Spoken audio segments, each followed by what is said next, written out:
ඉතින් අද හදන්න යන්නේ කන්න ආස හිතෙන හැබැයි දැකම ලෝභ හිතෙන ලස්සනම ලස්සන ඩෙසර්ට් එකක්. මෙන්න මේව තමයි අපිට මුලින්ම ඕනේ වෙන්නේ. ඔන්න ඉතින් මම මේ වාජනයකට අපේ ගත්ත ජෙල් ටික දිය කරගන්න මිලිලීටර් 500 ගානේ උණු වතුර දානවා. ඔන්න මම හදන්නේ මේ පැකට් දෙකක් හින්දා මිලිලීටර් 500ක් දෙන්නේ. හැබැයි ඔයාලා හදන එක පැකට් එකකින් ඉන්න ඒ කියලා තියෙන විදිහට වතුර දාන්න හොඳේ මතක් කරලා. හැබැයි ඕගොල්ලෝ මේකට තව ජෙලටින් එහෙම චුට්ටක් වැඩියෙන් දාන්න. මොකද දන්නවද? එතකොට අපිට මේක ඉක්මනට සෙට් කරගන්න පුළුවන්.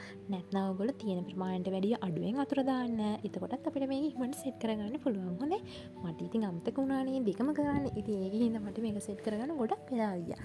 මේ ෆ්ලේවර්ස් දෙකයි තව මම ෆ්ලේවර් එකකුත් හැදුවා පස්සේ මට හිතුණා තව ටිකක් ලස්සන කරගෙන තව ෆ්ලේවර් එකක් ඇඩ් කරොත් හොඳයි කියලා. ඔන්න ඉතින් මේ වගේ මික්ස් කරගන්නයි තියෙන්නේ. දැන් පේනවනේ. තව මම කොළ පාට තිබ්බ චිලි පැකට් එකක් හැදුවා. මෙන්න මේ වගේ වාජනයකට තමයි මම මේක මේ පාර හදන්නේ.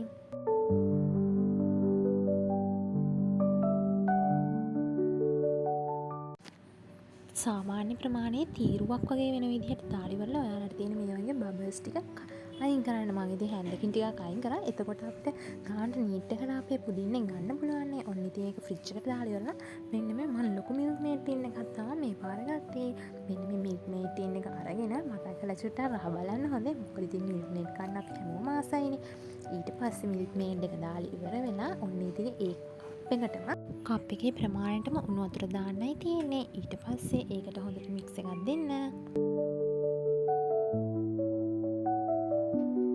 ඔන්න ඉතින් ඊට පස්සේ මං ජෙලටින් තේ හැදි තුනකුත් අරගෙන ඒක ඇල් වතුරේ මික්ස් කරගත්තා. ඔන්න ඉතින් මේ වගේ මිශ්‍රණයක් තමයි මට ආවේ.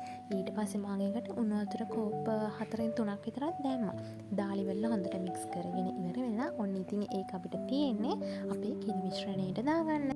මට ඉතින් ඒක රෙකෝඩ් කරගන්න බැරි වෙලා ඔන්න ඉතින් අපි ඒකට අපේ කිරි මික්ස් එකට වැල්ල චුට්ටකුත් දාන්න. එතකොට ඉතින් අපේ මික්ස් එක තවත් රසයිනේ. ඔන්න ඉතින් මේ තියෙන මම ෆ්‍රිජ් එකට දාලා එළියට ගත්ත අපේ ෆස්ට් ජෙලි ලේයර් එක. ඔන්න ඉතින් මම ඒකට උඩින් අපේ කිරි මික්ස් එක දානවා. හොඳට මතක තියාගන්න ඔයගොල්ලෝ මේ කිරි එක අනිවාර්යයෙන්ම හොඳට නිවලා තියෙන්න ඕනේ. නැත්නම් ජෙලි එක දිය වෙන්න බලනවා.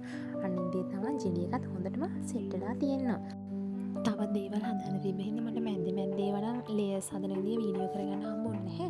ඔන්න ඉතින් මේ අන්තිම හරිය මම අපේ කිරි මික්ස් එකක් උඩින් කිරි ලේයර් එකක් උඩින් දැම්මේ කොළ පාට.